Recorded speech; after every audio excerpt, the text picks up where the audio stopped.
ஒரு அழகான பெரிய காட்டில் அனைத்து விலங்குகளும் மகிழ்ச்சியாக வாழ்ந்து வந்தன. அந்த காட்டில் ஒரு வேகமான முயல் இருந்தது. அது மிக வேகமாக ஓடும்.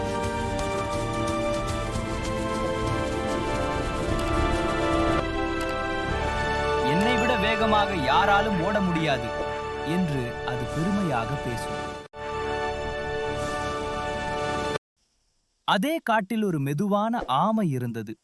ஆனால் அது மிகவும் புத்திசாலி. ஒரு நாள் முயல் ஆமையை பார்த்து சிரித்து, "நீ என்ன இவ்வளவு மெதுவாக செல்கிறாய்?" என்று கேலி செய்தது.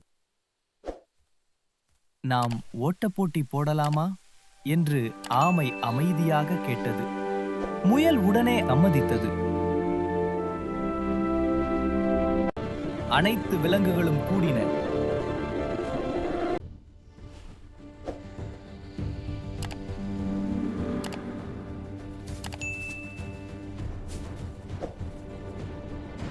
போட்டி தொடங்கியது. முயல் மின்னல் வேகத்தில் ஓடியது.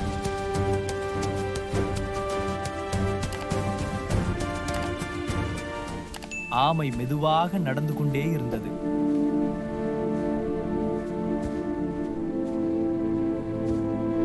ஆமை இன்னும் தொலைவில்தான் இருக்கிறது என்று நினைத்த முயல் ஓய்வெடுத்தது.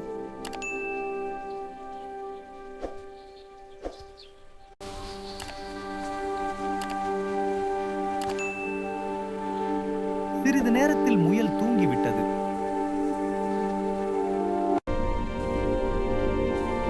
ஆமை நின்று விடாமல் நடந்து கொண்டே இருந்தது. நேரம் கடந்து போனது.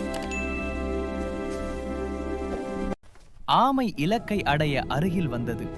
அப்போது முயல் விழித்தது. அது வேகமாக ஓடியது. ஆனால் தாமதமாகிவிட்டது. ஆமை வெற்றி பெற்றது. முயற்சியும் பொறுமையும் வெற்றி தரும் என்று ஆமை முயலை பார்த்து கூறியது. இந்த கதை நமக்கு சொல்லும் பாடம் என்னவென்றால், மெதுவாக இருந்தாலும் முயற்சி செய்தால் ஜெயிக்கலாம்.